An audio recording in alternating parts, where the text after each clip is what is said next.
By now, I'm hoping that you're starting to see that the methodology and the projections that we've been looking at here over the past few months are pretty darn accurate and have a lot of logical content as to why these things are occurring and why we expect what we expect to happen in the future.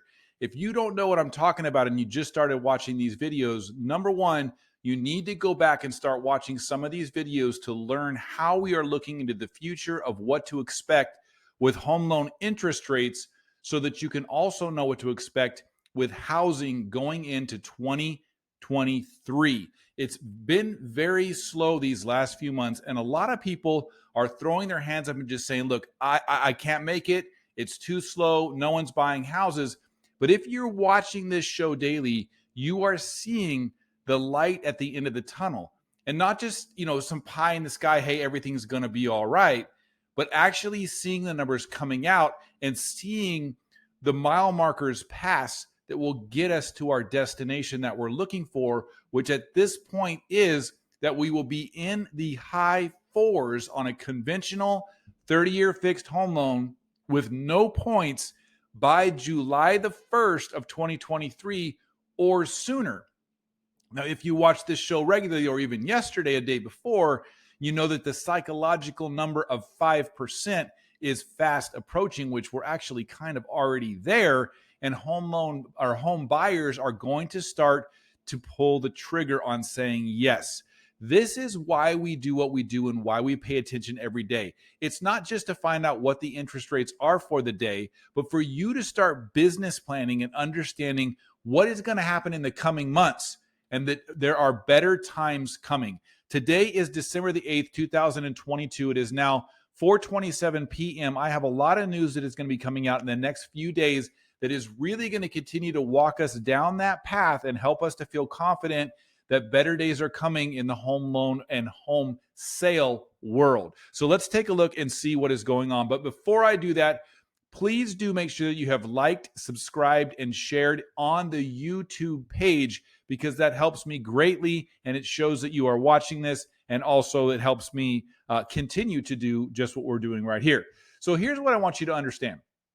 All right, so let's jump over to the charts here of the day.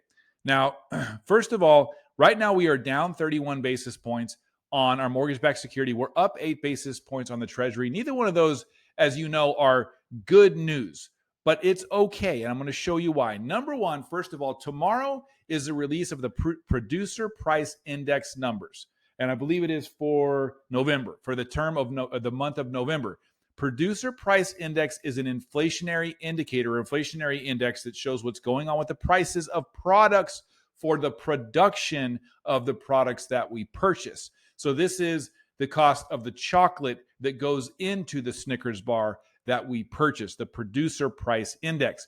This is not as highly regarded or respected as the Consumer Price Index or the Personal Consumption Expenditures readings, but it is probably number 3 out of that list. So the PPI is coming out tomorrow.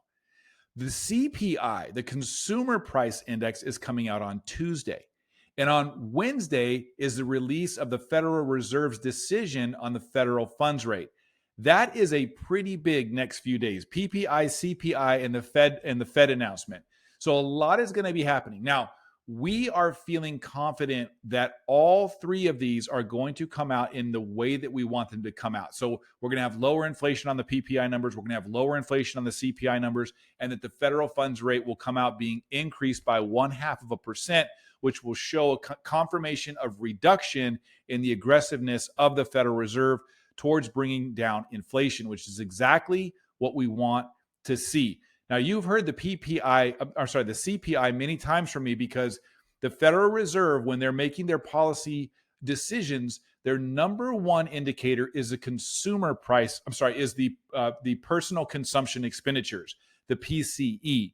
So that's the number one report that they look at. Number 2 is the CPI, the Consumer Price Index. Now, again, that report is coming out on Tuesday, just one day before they make their announcement about what they're going to do with the federal funds rate. So all these things need to go in order of the way we want them to go. We need a good PPI, a good CPI, and that will then allow us to have a good 0.5% increase to the federal funds rate. So where are home loan interest rates as we prepare for such a big week? So right now I mentioned we're down 31 on the mortgage-backed security. We are up 8. Now take a look at the technicals. Here we go. Just sitting right on the floor, just waiting, sitting on the floor of support here at the 100-day moving average for our mortgage-backed security, because they are waiting to see what's going to come out from these reports. It is very important these next few days as to which direction we're going to go. The 10-year Treasury. Now, here's what I really want to get excited about. If we have good reports come out for these next 3 reports, look at what we want to do next. Okay, we've been charging up consistently since the release of the report on the 21st. This was the last CPI report, the report that's coming out this Tuesday. The last CPI report on November 10th, look what happened. Huge run up. And we all know that when this goes up, that means home loan interest rates go down. The personal consumption expenditures came out on the 1st right here. We had a great anticipation day, great follow-up day, and we've now been above our 100-day moving average since. Great news. So if we have a good report, these next 3 reports, we should probably break through this Fibonacci level and be in this range. So if we are in this range, what does that mean for our home loan interest rates?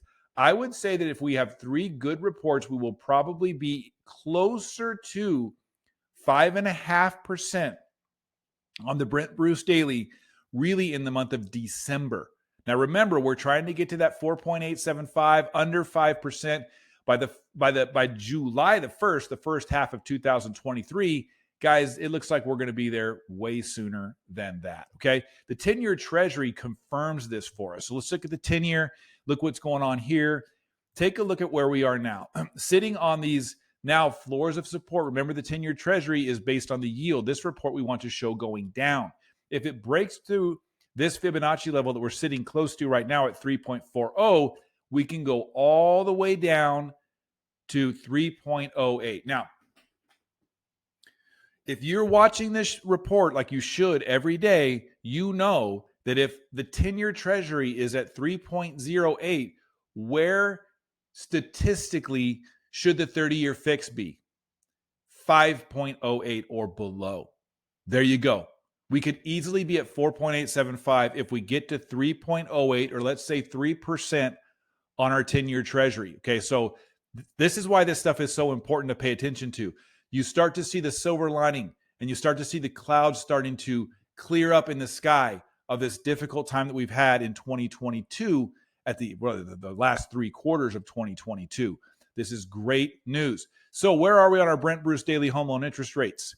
Let's jump over here, go to our scenarios. I'm sorry these reports are a little bit longer.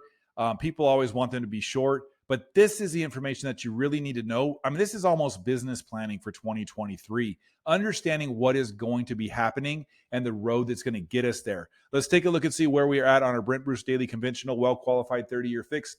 Excellent client. We are still hanging in there at 5.99%, even though we're down 31 basis points on the MBS. Why would that be the case?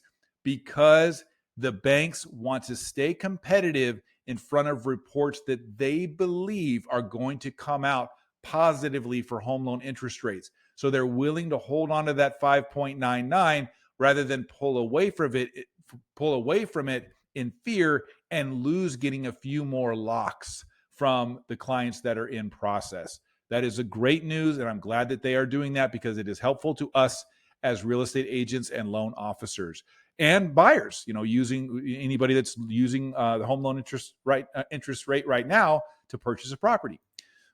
So let's jump over to the FHA. Where are we right now? 5.625, hanging in there. I think we were at 5.5 yesterday, so a little bit of movement on the FHA product. But in general, still in a great position right now, still in the 5s on the Brent Bruce Daily. Let me go ahead real quick for compliance purposes. I need to remember to bring this up. And we're going to show this screen here.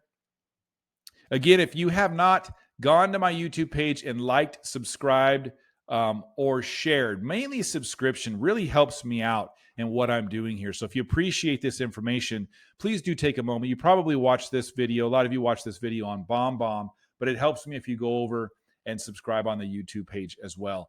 So this is good news. We get to now watch this all play out. Pretty soon, you're not going to need me because you're going to know all this stuff yourself, and you're going to be able to watch the charts. You're probably going to wake up in the morning on Tuesday, get a cup of coffee, and watch to see what the CPI report that comes out, I believe at 1:30 Eastern time. It's just exciting stuff. I mean, who needs a Super Bowl when you could watch the bond market and inflation numbers? Have a good day. I will talk to you again tomorrow. Bye.